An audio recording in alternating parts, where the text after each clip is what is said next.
एका शहरामध्ये एक धनवान व्यक्ती राहत होता. बऱ्याच ठिकाणी त्यांचा व्यापार पसरलेला होता. पैशाची कमतरता देखील मुळीच नव्हती. स्वभावाने तो सुद्धा भोळा आणि परोपकारी होता. त्याने एका साधू महाराजांना त्यांचे गुरु मानले होते आणि त्या गुरूंनी सांगितले होते की प्रत्येक गोष्टीने तो पालन करत असे. सोबतच कोणत्याही समस्येला त्यांच्या गुरुजींना सांगून त्यांवर तो उपाय काढून घेत असे. आणि एक दिवस त्याला असाच एक विचार आला की आपण गावाला एक मंदिर बांधायचे, जेणेकरून जवळच गरीब लोकांना जेवण करण्याची व्यवस्था होईल, राहण्याची व्यवस्था होईल, गरीब लोकांना एक सहारा मिळेल, मोठमोठ्या साधू संतांचे लोकांना दर्शन होईल. तेथेच लोकांना उपचारांसाठी एक प्रथमोपचार उपकेंद्र सुरू करायचे, जेणेकरून लोकांना मोठ्या प्रमाणामध्ये फायदा होईल. या गोष्टींचा मनात विचार घेऊन तो आपल्या गुरूकडे गेला आणि त्यांनी याविषयी आपल्या गुरूंकडे आपल्या मनातील सर्व गोष्टी मांडली.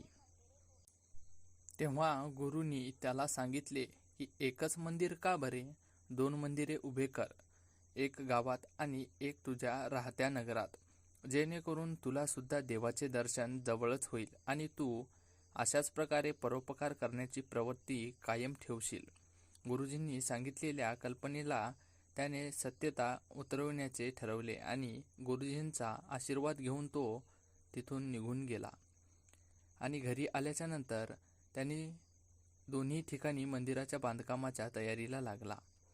त्याने दोन्ही ठिकाणी मंदिरांचे बांधकाम सुरू केले. काही दिवसात मंदिराचे बांधकाम देखील पूर्ण झाले.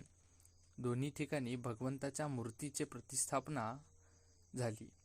दोन्ही मंदिरात पुजाऱ्यांची देखील नेमणूक करण्यात आली आणि काही दिवसांच्या कालावधीनंतर दोन्ही मंदिरे लोकांच्या श्रद्धेचे ठिकाण बनले होते. परंतु काही दिवसानंतर व्यापाऱ्यांच्या दिनदर्शनास आले की नगरातील मंदिरापेक्षा लोक गावातील मंदिरात मोठ्या प्रमाणामध्ये जात होती.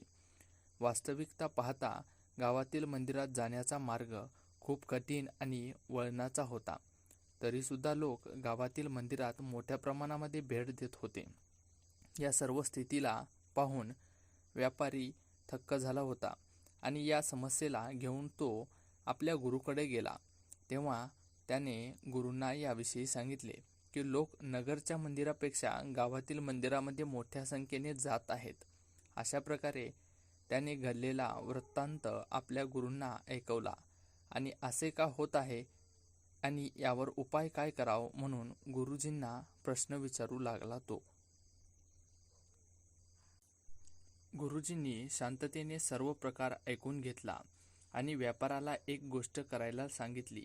त्यांनी व्यापाऱ्याला सांगितले की गावाकडील मंदिराच्या पुजाऱ्याला नगरच्या मंदिरात सेवेसाठी बोलावून घे आणि नगरच्या मंदिराच्या पुजाऱ्याला गावाकडच्या मंदिरामध्ये बोलावून घे. हा उपदेश ऐकत व्यापारी तेथून निघून आला. गुरुजींनी सांगितलेल्याप्रमाणे त्याने पुजाऱ्याची अदलाबदल देखील केली आणि पुढे मग काही दिवसात पाहतो तर काय, ज्या मंदिरामध्ये लोकांचा जमाव मोठ्या प्रमाणामध्ये होत होता त्या मंदिरात आता लोक खूप कमी प्रमाणामध्ये जात होते आणि नगरातील मंदिराच्या गावाकडून लोक दर्शनाला यायला लागले होते. कारण हे पाहून तो आश्चर्यचकितच झाला होता आणि त्याने हा काय प्रकार असावा म्हणून गुरुजींना भेटायला गेला.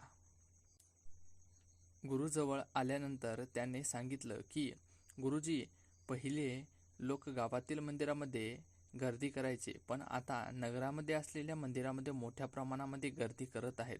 असे का होत आहे?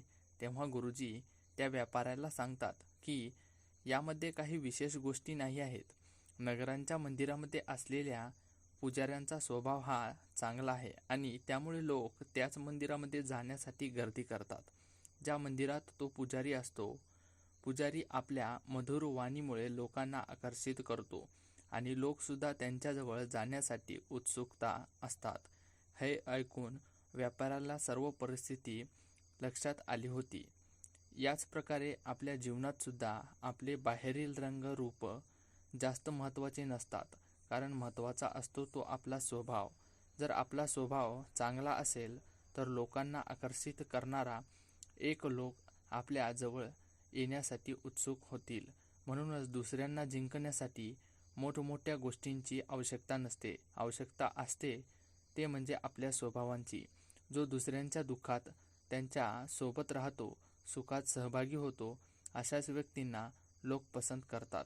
ही गोष्ट सुद्धा आपल्याला हीच शिकवण शिकवते.